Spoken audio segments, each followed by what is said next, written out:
আসসালামু আলাইকুম গায়স।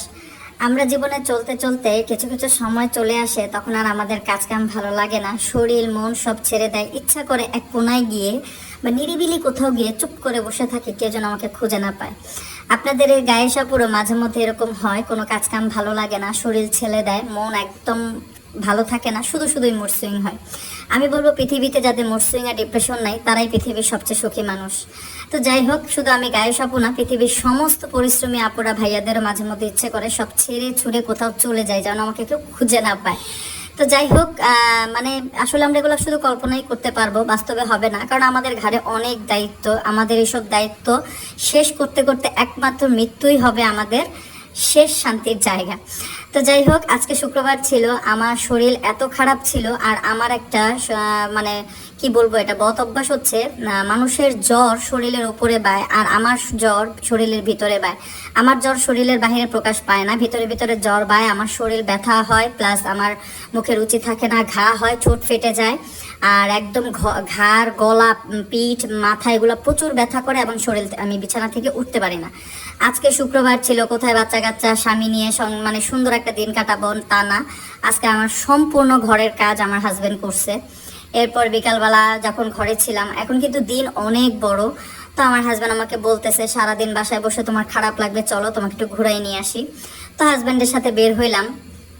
তো মোল্লারদন মসজিদ পর্যন্ত, কোথায় আর যাবো, জায়গাটা অবশ্যই চিনতে পারছেন আপনারা, এটা হাউজিং লঞ্চ ঘাট ছিল। তো এখানে এসে এই যে আমি ঘাস পেলেই মানে খালি পায়ে হাঁটবো, মানে এটা আমার একদম ন্যাচারাল কথা, জুতা রেখে হাঁটা শুরু করছি। তারপরে এখানে একটা নৌকা ছিল, এই নৌকাতে উঠলাম। এখানে এখন যেহেতু বর্ষাকাল, এখানে অনেক নৌকায় আপনাকে এপার থেকে ওপারে নিয়ে যাবে, আপনারা এসে ঘুরে যেতে পারবেন ফ্যামিলি নিয়ে, খুব ভালো লাগবে। আমার খুব ভালো লাগছিল। তো আমার হাজব্যান্ড নিজে থেকে আমাকে ভিডিওগুলো করে দিছে, ও এখন থেকে নিজে থেকে আমাকে ভিডিও করে দেয়, ছবি তুলে দেয়, যেটা আমার কাছে খুব ভালো লাগে। মানে আমি না চাইলেও সে তুলে দেয়, সে করে দেয় ভিডিওটা। তো এরপরে সে বলতেছে কিছু খাবা কিনা, তা আমি বললাম যে না, কিছু খাবো না। তো বললো যে ঠান্ডা জাতীয় কিছু একটা খাও। পরে অনেক গরম যেহেতু পড়ছিল, তো আমি বললাম আচ্ছা ঠিক আছে চলো দেখি, পাশেই তো একটা রেস্টুরেন্ট আছে, এটা সবাই আপনারা চিনেন, এটা আপনার হাউজিংয়ে যাওয়ার পথে পড়ে। তো এরপর আমার হাজব্যান্ড আমাকে লাচ্ছি ট্রিট দিল, আর বাচ্চাদের জন্য মনে হয় আমি এখান থেকে মিট বক্স নিয়েছিলাম দুইটা, যে মিট বক্সগুলো খুবই ভালো ছিল, আমার কাছে খুব ভালো লাগছে এভারেজ দাম অনুযায়ী।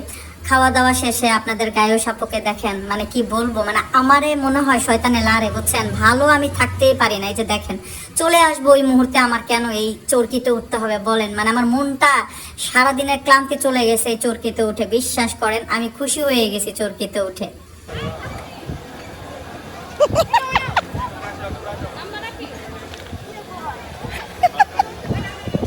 গায়স, বুড়াকালে চরকিতে উঠেছি গায়স, মন ভালো না, জামাই চরকিতে উঠেছে গায়স। গায়স, শরীর বুড়ো হয়ে যাচ্ছে, মন তো বুড়ো হচ্ছে না গায়স, কি করবো গায়স? এরপরে আসার সময় আমার হাজব্যান্ডকে বললাম একটু হাউজিং এর রাস্তাটা দিয়েও ঘুরাই নিয়ে আসো, এই রাস্তাটা আমার খুব পছন্দের, সেই ছোটবেলা থেকে হাউজিং, মানে পরীক্ষা দিতে আইসা অতি প্রথম আমি এই হাউজিং এর রাস্তাটাকে চিনছিলাম। বাট হাউজিং এর রাস্তায় আইসা ভাই যে কাহিনী দেখলাম, টিকটকার আর টিকটকার রে ভাই, এদিকে ভিডিও করছে ওদিকে ভিডিও করছে, আর মানে কি বলবো, কিছু কিছু মানুষ তো একদম মেইন রাস্তায় দাঁড়াইছিল, হর্ন দেওয়ার পরেও যাচ্ছিল না। মানে আমি তো মানে পুরাই অবাক, এত এত টিকটকারদের মাঝখানে ভাই আমি আর আমার জামাই এক অবলা, মানে কি বলবো, সাধারণ মানুষজন পড়ে গেলাম আর কি। তা আমার হাজবেন্ড বলতেছে ওই দেখো নতুন বউ জামাইয়ের গাড়ি রাইখা টিকটক করতেছে। আমি তো জীবনে কি করলাম, তুমি আমার একটু রাস্তায় দাঁড়ায় ভিডিও করতে দাও না? তো যাই হোক, আমরা দুই জামাই বউ একটু সময় কাটালাম, দুষ্টামি করলাম, ঘুরলাম। তো দিন শেষে ভাই রে ভাই, আশুগঞ্জ এসে দেখি এ শহর প্রাণের শহর, জাদুর শহর ধুলালে।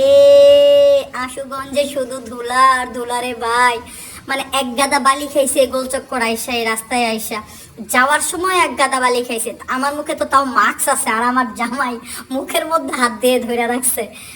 তো এই যে আজকে আমার জামাই আমাকে একটা ছবি তুলে দিছে, খুব সুন্দর লাগছে এই ছবিটা আমার কাছে। তো সবাই ভালো থাকবেন, সুস্থ থাকবেন।